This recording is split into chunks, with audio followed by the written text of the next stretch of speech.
एक, समाजवाद के तहत आर्थिक कानूनों का चरित्र।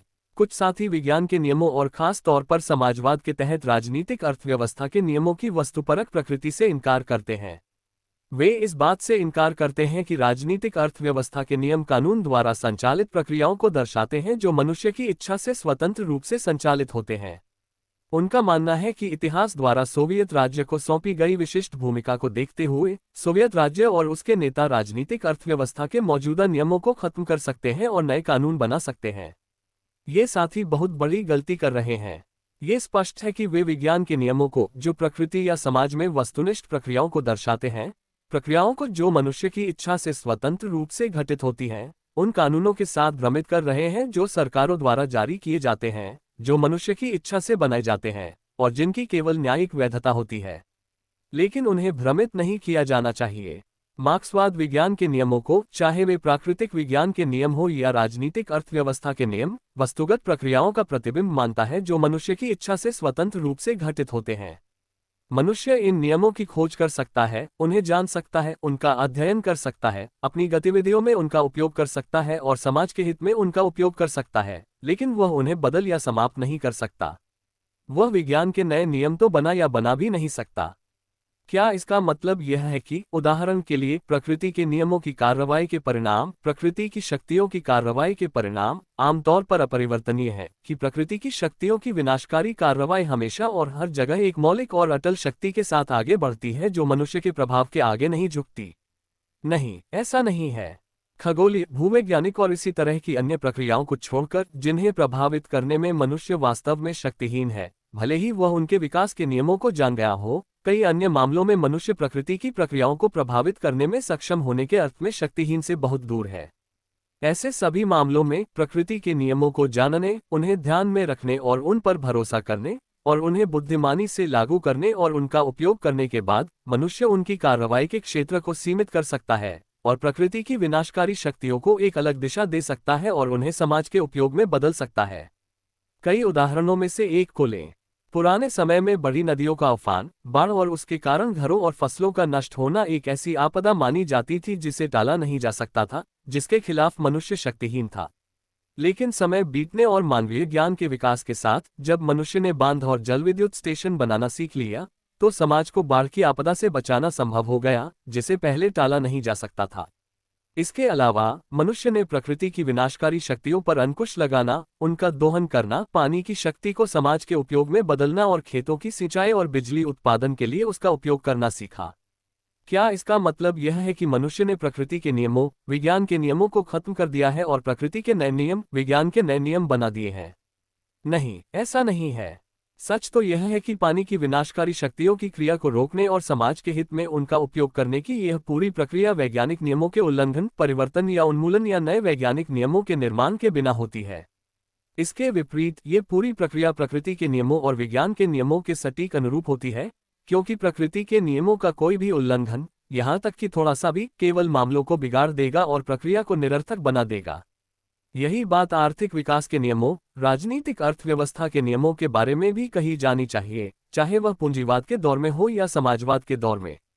यहाँ भी आर्थिक विकास के नियम प्राकृतिक विज्ञान के मामले की तरह वस्तुनिष्ठ नियम हैं, जो आर्थिक विकास की प्रक्रियाओं को दर्शाते हैं जो मनुष्य की इच्छा से स्वतंत्र रूप से घटित होते हैं। मनुष्य इन नियमों की खोज कर सकता है, उन्हें जान सकता है और उन पर भरोसा करके समाज के हितों में उनका उपयोग कर सकता है, कुछ नियमों की विनाशकारी कार्रवाई को एक अलग दिशा दे सकता है, उनके कार्यक्षेत्र को सीमित कर सकता है और उन अन्य नियमों को अधिक गुंजाइश दे सकता है जो आगे बढ़ने के लिए मजबूर कर रहे हैं, लेकिन वह उन्हें नष्ट नहीं कर सकता या नया आर्थिक नियम नहीं बना सकता। राजनीतिक अर्थव्यवस्था की एक खास विशेषता यह है कि इसके नियम प्राकृतिक विज्ञान के नियमों से अलग, अस्थायी होते हैं, यानी वे, या कम से कम उनमें से अधिकांश, एक निश्चित ऐतिहासिक अवधि तक काम करते हैं, जिसके बाद वे नए नियमों को जगह देते हैं। हालांकि ये नियम समाप्त नहीं होते, बल्कि नई आर्थिक स्थितियों के कारण अपनी वैधता खो देते हैं और नए नियमों को जगह देने के लिए दृश्य से हट जाते हैं। ऐसे नियम जो मनुष्य की इच्छा से नहीं बनाए जाते, बल्कि जो नई आर्थिक स्थितियों से उत्पन्न होते हैं। एंगेल्स के एंटी डुहरिंग का संदर्भ दिया गया है। उनके सूत्र में कहा गया है कि पूंजीवाद के उन्मूलन और उत्पादन के साधनों के समाजीकरण के साथ मनुष्य अपने उत्पादन के साधनों पर नियंत्रण प्राप्त कर लेगा, वह सामाजिक और आर्थिक संबंधों के बंधन से मुक्त हो जाएगा और अपने सामाजिक जीवन का स्वामी बन जाएगा। एंगेल्स इस स्वतंत्रता को आवश्यकता की सराहना कहते हैं। और इस आवश्यकता की सराहना का क्या अर्थ हो सकता है? इसका मतलब है कि वस्तुनिष्ठ नियमों आवश्यकता को जानने के बाद मनुष्य उन्हें समाज के हितों में पूरी चेतना के साथ लागू करेगा। इसीलिए एंगेल्स उसी पुस्तक में कहते हैं, उसकी अपनी सामाजिक क्रिया के नियम, जो अब तक मनुष्य के सामने प्रकृति के विदेशी नियमों के रूप में खड़े थे तथा उस पर हावी थे, अब मनुष्य द्वारा पूरी समझ के साथ प्रयोग किए जाएंगे तथा उन पर नियंत्रण किया जाएगा। जैसा कि हम देखते हैं, एंगेल्स का सूत्र उन लोगों के पक्ष में बिल्कुल भी नहीं बोलता है जो सोचते हैं कि समाजवाद के तहत मौजूदा आर्थिक कानूनों को खत्म किया जा सकता है और नए बनाए जा सकते हैं। इसके विपरीत यह उन्मूलन की नहीं बल्कि आर्थिक कानूनों की समझ और उनके बुद्धिमानी से लागू होने की मांग करता है। ऐसा कहा जाता है कि आर्थिक कानून मूल प्रकृति के होते हैं, कि उनकी क्रिया अपरिवर्तनीय होती है और समाज उनके विरुद्ध शक्तिहीन होता है। ये सच नहीं है। ये कानूनों को एक बुत बना रहा है और खुद को कानूनों का गुलाम बना रहा है। ये प्रदर्शित किया गया है कि समाज कानूनों के विरुद्ध शक्तिहीन नहीं है, कि आर्थिक कानूनों को जानने और उन पर भरोसा करने के बाद समाज उनके कार्यक्षेत्र को सीमित कर सकता है, उन्हें समाज के हितों में उपयोग कर सकता है और उनका दोहन कर सकता है। ठीक वैसे ही जैसे प्रकृति की शक्तियों और उनके कानूनों के मामले में होता है, ठीक वैसे ही जैसे ऊपर दिए गए उदाहरण में उल्लिखित बड़ी नदियों के अतिप्रवाह के मामले में होता है। समाजवाद के निर्माण में सोवियत सरकार की विशिष्ट भूमिका का संदर्भ दिया गया है, जो कथित तौर पर उसे आर्थिक विकास के मौजूदा कानूनों को खत्म करने और नए कानून बनाने में सक्षम बनाता है। ये भी असत्य है। सोवियत सरकार की विशिष्ट भूमिका दो परिस्थितियों के कारण थी। पहली, सोवियत सरकार को एक शोषण के स्वरूप को दूसरे से प्रतिस्थापित नहीं करना था, जैसा कि पहले की क्रांतियों में हुआ था, बल्कि शोषण को पूरी तरह से समाप्त करना था। दूसरी, देश में समाजवादी अर्थव्यवस्था के किसी भी तैयार मूल तत्व के अभाव को देखते हुए उसे अर्थव्यवस्था के नए समाजवादी स्वरूपों का निर्माण करना था, एक तरह से शुरुआत से। ये निस्संदेह एक कठिन, जटिल और अभूतपूर्व कार्य था। फिर भी सोवियत सरकार ने इस कार्य को श्रेय के साथ पूरा किया, लेकिन उसने इसे इसलिए पूरा नहीं किया क्योंकि उसने कथित तौर पर मौजूदा आर्थिक कानूनों को नष्ट कर दिया और नए कानून बनाए, बल्कि इसलिए कि उसने इस आर्थिक कानून पर भरोसा किया कि उत्पादन के संबंधों को अनिवार्य रूप से उत्पादक शक्तियों के चरित्र के अनुरूप होना चाहिए। हमारे देश की उत्पादक शक्तियां विशेष रूप से उद्योग में सामाजिक चरित्र की थीं, दूसरी ओर स्वामित्व का रूप निजी पूंजीवादी था। इस आर्थिक कानून पर भरोसा करते हुए कि उत्पादन के संबंधों को अनिवार्य रूप से उत्पादक शक्तियों के चरित्र के अनुरूप होना चाहिए, सोवियत सरकार ने उत्पादन के साधनों का समाजीकरण किया, उन्हें पूरे लोगों की संपत्ति बनाया और इस तरह शोषणकारी व्यवस्था को खत्म कर दिया और अर्थव्यवस्था के समाजवादी रूपों का निर्माण किया। अगर यह कानून नहीं होता और अगर सोवियत सरकार इस पर भरोसा नहीं करती, तो वह अपना मिशन पूरा नहीं कर पाती। उत्पादन के संबंधों को अनिवार्य रूप से उत्पादक शक्तियों के चरित्र के अनुरूप होना चाहिए। यह आर्थिक नियम पूंजीवादी देशों में लंबे समय से जोर शोर से सामने आ रहा है। अगर यह अभी तक खुलकर सामने नहीं आ पाया है, तो इसका कारण यह है कि इसे समाज की पुरानी शक्तियों की ओर से शक्तिशाली प्रतिरोध का सामना करना पड़ रहा है। यहाँ आर्थिक नियमों की एक और खासियत है। प्राकृतिक विज्ञान के नियमों के विपरीत, जहाँ किसी नए नियम की खोज और उसका अनुप्रयोग कमोबेश सुचारू रूप से होता है, आर्थिक क्षेत्र में किसी नए नियम की खोज और उसका अनुप्रयोग, जो समाज की पुरानी शक्तियों के हितों को प्रभावित करता है, उनकी ओर से सबसे शक्तिशाली प्रतिरोध का सामना करता है। इसलिए एक ऐसी शक्ति, एक सामाजिक शक्ति, जो इस प्रतिरोध पर विजय प्राप्त कर सके, आवश्यक है। हमारे देश में ऐसी शक्ति मजदूर वर्ग और किसानों का गठबंधन था, जो समाज के भारी बहुमत का प्रतिनिधित्व करते थे। अन्य पूंजीवादी देशों में अभी तक ऐसी कोई शक्ति नहीं है। यह इस रहस्य को स्पष्ट करता है कि सोवियत सरकार समाज की पुरानी शक्तियों को क्यों नष्ट करने में सक्षम थी और हमारे देश में आर्थिक नियम की उत्पादन के संबंधों को अनिवार्य रूप से उत्पादक शक्तियों के चरित्र के अनुरूप होना चाहिए को पूर्ण अधिकार क्यों मिला। ऐसा कहा जाता है कि हमारे देश में राष्ट्रीय अर्थव्यवस्था के संतुलित, आनुपातिक विकास की आवश्यकता सोवियत सरकार को मौजूदा आर्थिक कानूनों को खत्म करने और नए कानून बनाने में सक्षम बनाती है।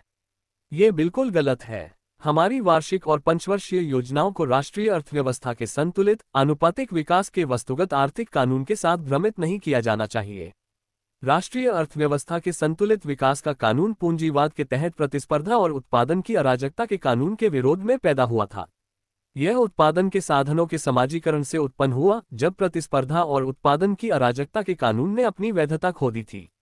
यह इसलिए प्रभावी हुआ क्योंकि समाजवादी अर्थव्यवस्था राष्ट्रीय अर्थव्यवस्था के संतुलित विकास के आर्थिक कानून के आधार पर ही संचालित की जा सकती है।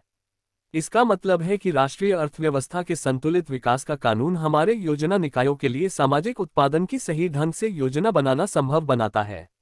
लेकिन संभावना को वास्तविकता के साथ भ्रमित नहीं किया जाना चाहिए। वे दो अलग अलग चीजें हैं। संभावना को वास्तविकता में बदलने के लिए इस आर्थिक कानून का अध्ययन करना, इसमें महारत हासिल करना, इसे पूरी समझ के साथ लागू करना सीखना और ऐसी योजनाएं बनाना जरूरी है जो इस कानून की आवश्यकताओं को पूरी तरह से प्रतिबिंबित करती हों। यह नहीं कहा जा सकता कि इस आर्थिक कानून की जरूरतें हमारी वार्षिक और पंचवर्षीय योजनाओं में पूरी तरह से प्रतिबिंबित होती हैं। ऐसा कहा जाता है कि समाजवाद के तहत हमारे देश में संचालित कुछ आर्थिक कानून, जिनमें मूल्य का कानून भी शामिल है, नियोजित अर्थव्यवस्था के आधार पर रूपांतरित या यहां तक कि मूलभूत रूप से रूपांतरित हो गए हैं। ये भी असत्य है। कानूनों को रूपांतरित नहीं किया जा सकता, और मूलभूत रूप से तो बिल्कुल भी नहीं।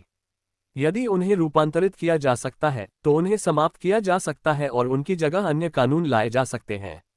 ये सिद्धांत कि कानूनों को रूपांतरित किया जा सकता है उस गलत सूत्र का अवशेष है कि कानूनों को समाप्त या बनाया जा सकता है। यद्यपि यह सूत्र कि आर्थिक कानूनों को रूपांतरित किया जा सकता है हमारे देश में लंबे समय से प्रचलित है, लेकिन सटीकता के लिए इसे त्याग दिया जाना चाहिए।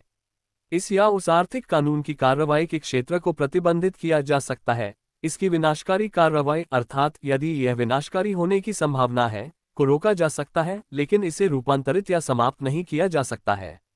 परिणामस्वरूप जब हम प्राकृतिक शक्तियों या आर्थिक शक्तियों को वश में करने, उन पर प्रभुत्व जमाने आदि की बात करते हैं, तो इसका मतलब यह नहीं है कि मनुष्य वैज्ञानिक नियमों को खत्म कर सकता है या बन सकता है। इसके विपरीत इसका मतलब केवल यह है कि मनुष्य नियमों की खोज कर सकता है, उन्हें जान सकता है और उन पर महारत हासिल कर सकता है, उन्हें पूरी समझ के साथ लागू करना सीख सकता है, समाज के हित में उनका उपयोग कर सकता है और इस तरह उन्हें अपने अधीन कर सकता है, उन पर प्रभुत्व हासिल कर सकता है। इसलिए समाजवाद के तहत राजनीतिक अर्थव्यवस्था के नियम वस्तुगत नियम हैं, जो इस तथ्य को दर्शाते हैं कि आर्थिक जीवन की प्रक्रियाएं कानून द्वारा संचालित होती हैं और हमारी इच्छा से स्वतंत्र रूप से संचालित होती हैं। जो लोग इस सिद्धांत को नकारते हैं वे वास्तव में विज्ञान को नकार रहे हैं, और विज्ञान को नकार कर वे पूर्वानुमान की सभी संभावनाओं को नकार रहे हैं और परिणामस्वरूप आर्थिक गतिविधि को निर्देशित करने की संभावना को नकार रहे हैं। उन्होंने कहा कि यह सब सही है और सर्वविदित है, लेकिन इसमें कुछ भी नया नहीं है और इसलिए सर्वविदित सत्यों को दोहराने में समय बर्बाद करना उचित नहीं है। बेशक इसमें वास्तव में कुछ भी नया नहीं है, लेकिन ये सोचना गलत होगा कि कुछ सत्यों को दोहराने में समय बर्बाद करना उचित नहीं है जो हमें अच्छी तरह से ज्ञात हैं। तथ्य यह है कि हम अग्रणी कोर हर साल हजारों नई और युवा ताकतों से जुड़ते हैं जो हमारी सहायता करने के लिए उत्सुक हैं और अपनी योग्यता साबित करने के लिए उत्सुक हैं, लेकिन जिनके पास पर्याप्त मार्क्सवादी शिक्षा नहीं है, वे कई सत्यों से अपरिचित हैं जो हमें अच्छी तरह से ज्ञात है और इसलिए अंधेरे में टटोलने के लिए मजबूर हैं। वे सोवियत सरकार की विशाल उपलब्धियों से चकित हैं, वे सोवियत प्रणाली की असाधारण सफलताओं से चकित हैं और वे कल्पना करने लगते हैं कि सोवियत सरकार कुछ भी कर सकती है, कि कुछ भी उसके परे नहीं है, कि वह वैज्ञानिक नियमों को खत्म कर सकती है और नए नियम बना सकती है। हमें इन साथियों के साथ क्या करना है? हम उन्हें मार्क्सवाद लेनिनवाद के बारे में कैसे शिक्षित करें? मेरा मानना है कि तथाकथित सामान्य रूप से ज्ञात सत्यों का व्यवस्थित दोहराव और धैर्यपूर्वक स्पष्टीकरण इन साथियों को मार्क्सवाद के बारे में शिक्षित करने के सर्वोत्तम तरीकों में से एक है।